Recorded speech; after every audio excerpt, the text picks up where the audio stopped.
Berjumpa lagi dengan TJ44 di Cerita Bersambung.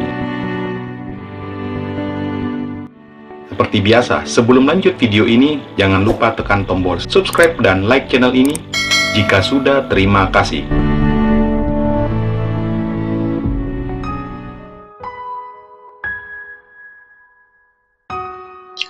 Malam hari di Mall TSM terlihat Reni dan Budi baru saja masuk ke dalam mall.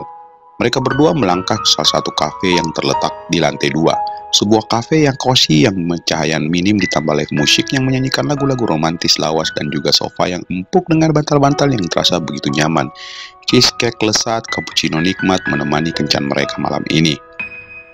Budi yang malam ini berpenampilan casual dengan wajahnya yang lumayan tampan sedang duduk di sebelah Reni yang nyaris tak melepaskan genggaman di tangan gadis itu. Walaupun saat ini bukanlah kencan pertama mereka, namun entah kenapa setiap bertemu dengan Reni, Budi terlihat sangat bahagia.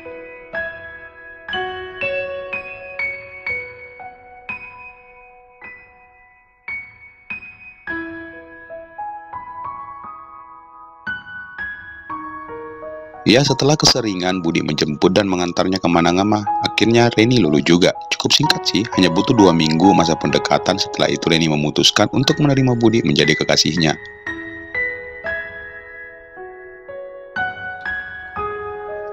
Sejak tadi itu mereka hanya duduk bersandar saling bergenggaman tangan menikmati lagu-lagu yang dibawakan oleh band, sambil sesekali menyesap minuman masing-masing atau menikmati sesendok demi sesendok cheesecake di hadapan mereka. Selama hampir setengah jam mereka hanya diam menikmati suasana, nyaris tidak berbicara satu sama lain. Padahal 2 minggu terakhir ini Budi tidak pernah kehabisan bahan pembicaraan, baik ketika sedang bertemu langsung atau melalui telepon, SMS, dan chat messenger. Yang, kok tiba-tiba diam kayak gini? Tanya Budi memecah kebisuan.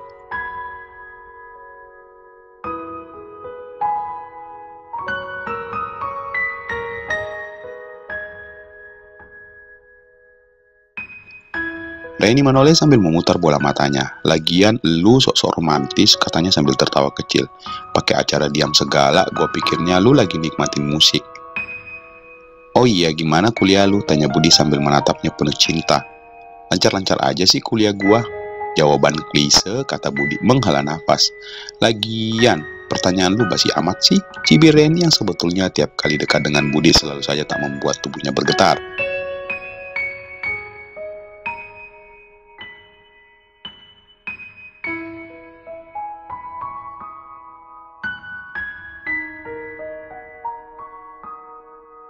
Walaupun ia telah berusaha keras untuk menimbulkan rasa itu, namun sampai sekarang masih tetap sama. Sebuah rasa hampa, itulah yang Reni rasakan. Mereka kembali terdiam. Budi kembali memandang Reni yang sudah memandang ke arah band pengiring kafe. Budi memanggilnya pelan, membuat Reni menoleh dan kembali lalu memberanikan diri untuk membalas tatapan pria itu yang seakan ingin. Posisi duduk mereka sangat dekat sampai-sampai Reni dapat. Kini mereka saling berpandangan untuk beberapa saat.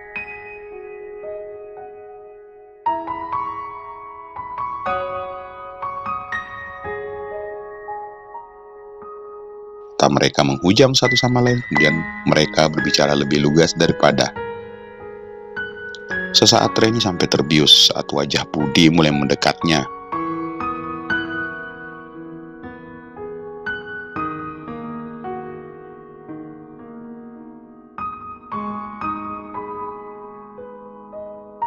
Tiba-tiba sekilas bayangan di benaknya tentang sebuah kalimat yang diucapkan seseorang. Belum saatnya Aji mengambilnya dan Aji akan menagihnya di kemudian hari. Ups, Reni menutup mulutnya dengan telapak tangannya.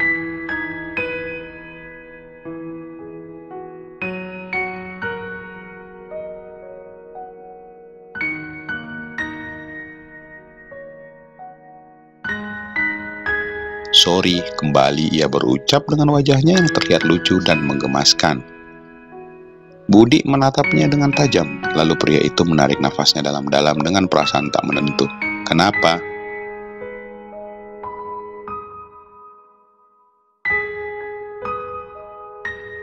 Ada yang lu sembunyiin dari gua, Ren?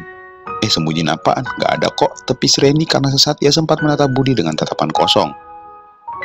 Akhirnya Budi menghela nafasnya lalu bergerak ke posisi semula dengan pikiran yang tak menentu.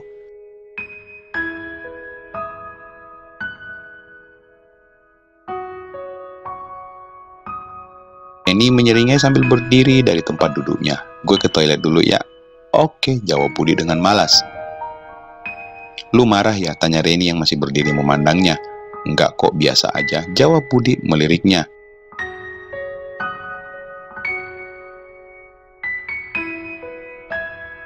"Kur deh, dah gue ke toilet dulu," kata Reni lalu segera melangkah ke toilet.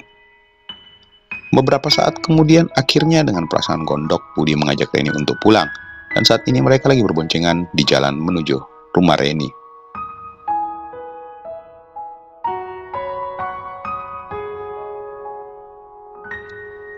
"Pelan-pelan kali, Bud," kata Reni sedikit teriak saat Budi melajukan motornya membelah jalan Ahmad Yani dengan sedikit ngebut, hingga beberapa kali menyalip kiri dan kanan beberapa mobil. Mendengar teriakan Reni, akhirnya Budi memperlambat laju motornya kembali, dan Reni paham bahwa pria itu sedang kesal karena penolakan yang ia lakukan tadi. Lalu Budi menghentikan motornya di perempatan Karebosi karena lampu stopan saat ini sedang merah. "Lu kalau marah nggak pengen ngebut-ngebut juga kali," kata Reni saat mereka berhenti tepat di sebelah kanan sebuah mobil Innova berwarna putih. "Nggak kok, santai aja kali Ren," jawab Budi yang masih berusaha tersenyum. "Gitu dong, agar pria itu tidak ngambek." Akhirnya Reni mencoba memeluknya. "Thanks ya sayang," kata Budi saat menerima pelukan gadis itu.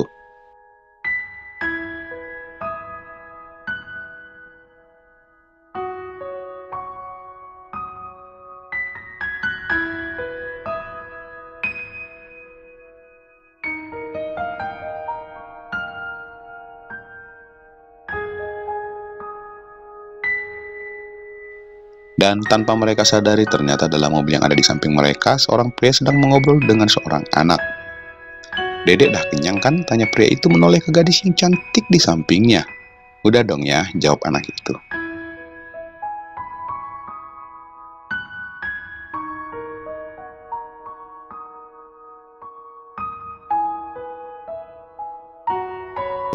"Dedek suka baju yang ayah belikan?" "Suka, makasih ya," kata anak itu lagi membuat pria itu mengusap lembut kepalanya.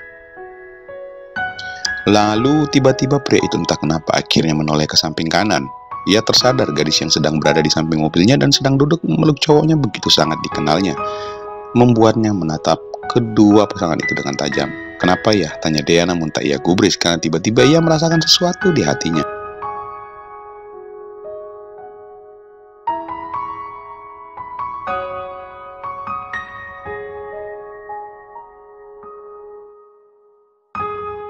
Saat lampu stopan berwarna hijau, pria itu mencoba membuka kaca mobilnya sedikit lagi.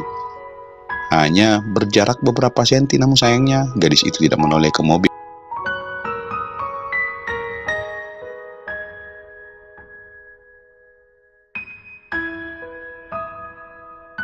Dan pria itu heran kenapa bibirnya serasa terkunci dan tidak bisa mengeluarkan sepatah kata pun. Hingga motor itu sudah mulai jalan, tiba-tiba ia memanggilnya dengan suara pelan, "Ren." Reni mendengarnya.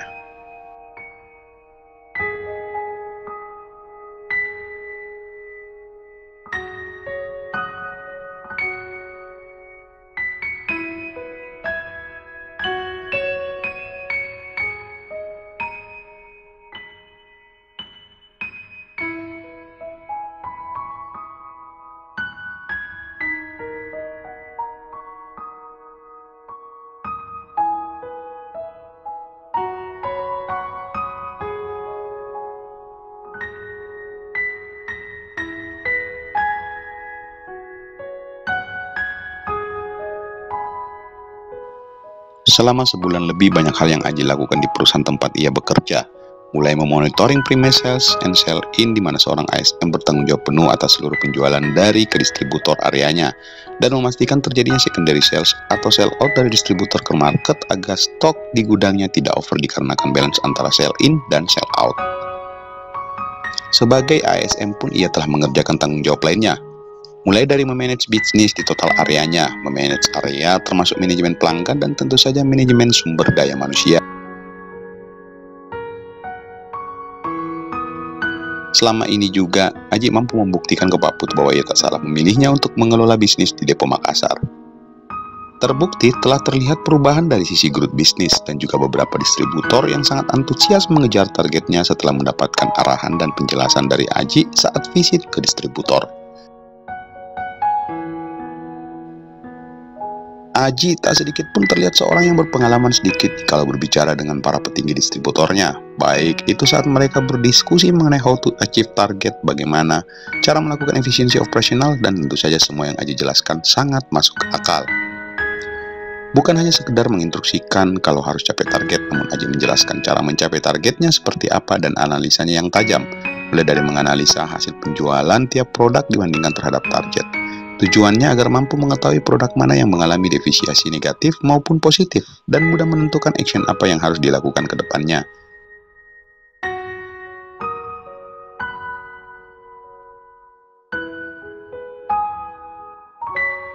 Aji juga sering menjelaskan bahwa cara lainnya adalah menganalisa kontribusi penjualan produk terhadap total penjualan dan membandingkan dengan kontribusi nasional per produk maupun terhadap potensi pasar.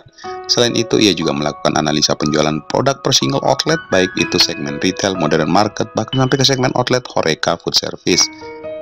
Tujuannya adalah agar ia mampu mengetahui kekuatan dan sektor segmen mana yang memiliki kelemahan, sehingga ia akan memberikan support ke titik yang lemah. Misalnya lemah di segmen modern, berarti Aji harus memberikan support seperti kontrak display, listing fee untuk produk yang belum available di outlet tersebut.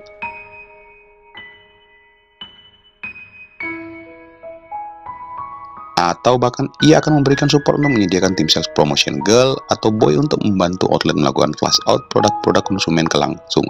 Atau mungkin lemahnya di segmen HoReCa, maka ia akan memberikan support yang baru-baru ia kerjakan, membuat acara demo produk dan mengumpulkan beberapa pengusaha kuliner dengan menyewa chief profesional.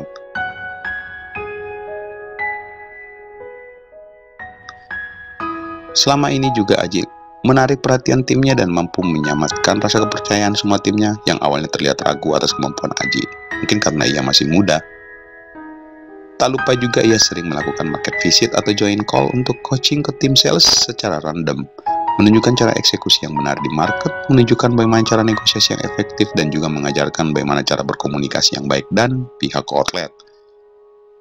Dan pagi ini Aji bersama timnya sedang meeting dengan membahas bisnis review di kantor Depo Makassar.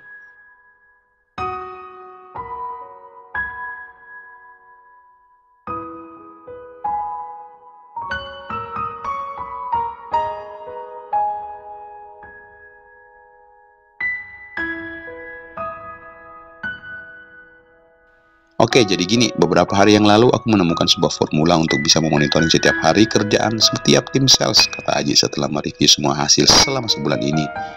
Dan alhamdulillah Pak Putu menyetujuinya. Wah, bener-bener Pak Aji tidak pernah kehabisan ide, celetuk salah satu timnya. Bisa di-share nggak Pak, kata salah satu timnya lagi yang sangat antusias.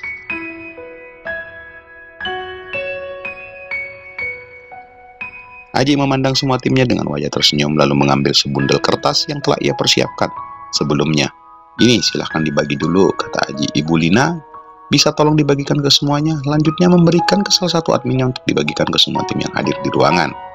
Jadi silahkan dibuka itu 2 lembar tools yang wajib dipegang oleh semua tim sales distributor, kata Aji, dan semua tim yang hadir melihat 2 lembar kertas yang dimaksud. Itu adalah RSL dan sales proposal. Di sini aku akan jelasin maksudnya kedua form tersebut. Nah, jadi mulai besok semua yang namanya plan call atau form itinerary atau apalah yang digunakan oleh semua tim sales distributor akan kita ganti menggunakan form RSL. Dan kalian tahu area kita akan menjadi pilot project ini. Jadi aku harap kita bisa berhasil dan membuktikan ke manajemen, kata Aji menjelaskan. Dan lembar satunya adalah sales proposal. Nah, jadi itu yang akan digunakan oleh semua salesman dalam menentukan estimate order every single outlet. Setelah menjelaskan, Aji terdiam dan memperhatikan satu persatu orang yang berada di ruang meeting. Akhirnya ia membaca kebingungan di setiap timnya. Jadi perlahan-lahan ia mulai menjelaskan apa arti RSL.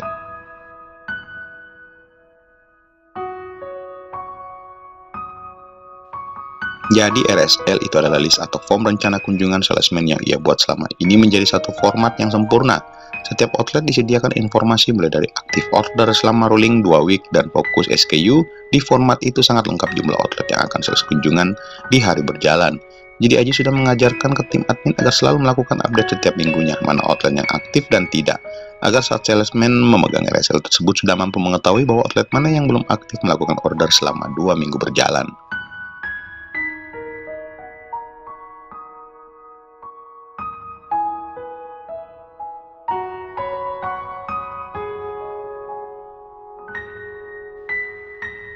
Aku mau semua salesman nantinya harus membuat plannya secara detail, karena ini juga adalah salah satu cara aku mendevelop capability kalian masing-masing sebagai leader, kata Aji di sela-sela. Nah, setelah kalian paham apa itu RSL, maka akan kujelaskan lagi 7 step membuat rencana kerja harian. Kembali terlihat kerutan di kening timnya seperti bingung dan juga tak sabar mendengarkan apa yang akan Aji jelaskan.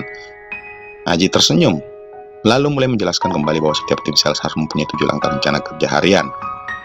Pertama, setiap salesman wajib mengetahui dulu berapa target month to date-nya yang telah ditentukan. Kedua, masing-masing salesman harus mengetahui berapa actual sales volume-nya sampai dengan sekarang dalam bulan berjalan.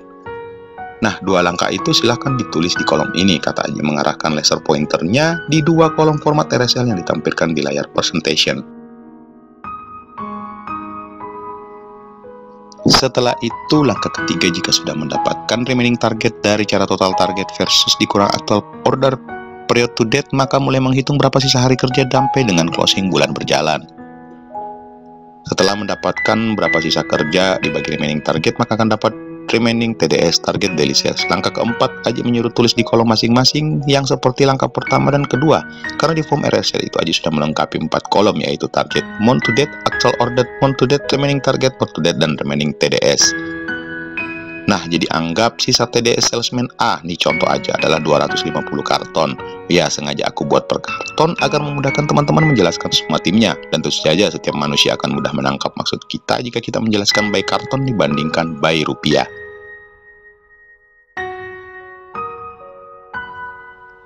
Setelah itu Aji menjelaskan step kelima, yaitu membagi TDS tersebut ke semua list outlet yang akan dikunjungi di hari itu.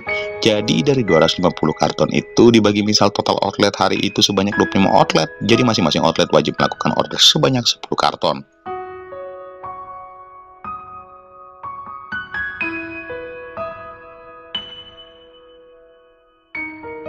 Sudah ya, kita sudah mendapatkan estimate volume by outletnya. Nah, kalau seperti ini, salesman pasti akan mudah mencerna jika setiap outlet harus membuka PO sebanyak 10 karton dibanding kita harus membagi estimate by outletnya memakai value atau rupiah. Karena saat ini kita mempunyai numerik SKU yang sangat banyak. Anggap saja produk fast moving kita lebih dari 40 SKU. Jadi salesman sangat mudah melakukan negotiate ke outlet untuk menjelaskan step by step setiap produk yang akan ia order, kata Aji menjelaskan.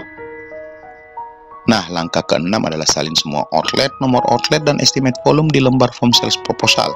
Maka akan memudahkan salesman membacanya. Nggak perlu harus setiap saat membuka form LSL, karena menurut Aji RSL dibuka dan dipahami saat melakukan morning briefing akan mengetahui mana outlet yang belum aktif selama 2 minggu berjalan dan mana SKU yang belum terpenetrasi di outlet. Setelah semua rangkum dan sebelum tim sales keluar ke feed, langkah ke-7 setiap leader harus mereview masing-masing RSL dan sales proposal.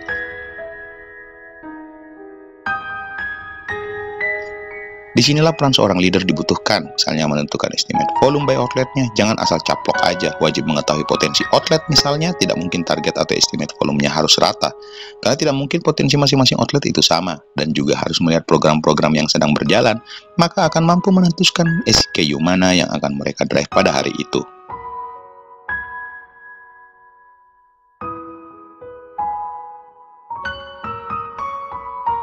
Sangat detail yang Aji sampaikan hingga semua tim yang hadir akhirnya paham dan mengerti dengan apa yang Aji jelaskan.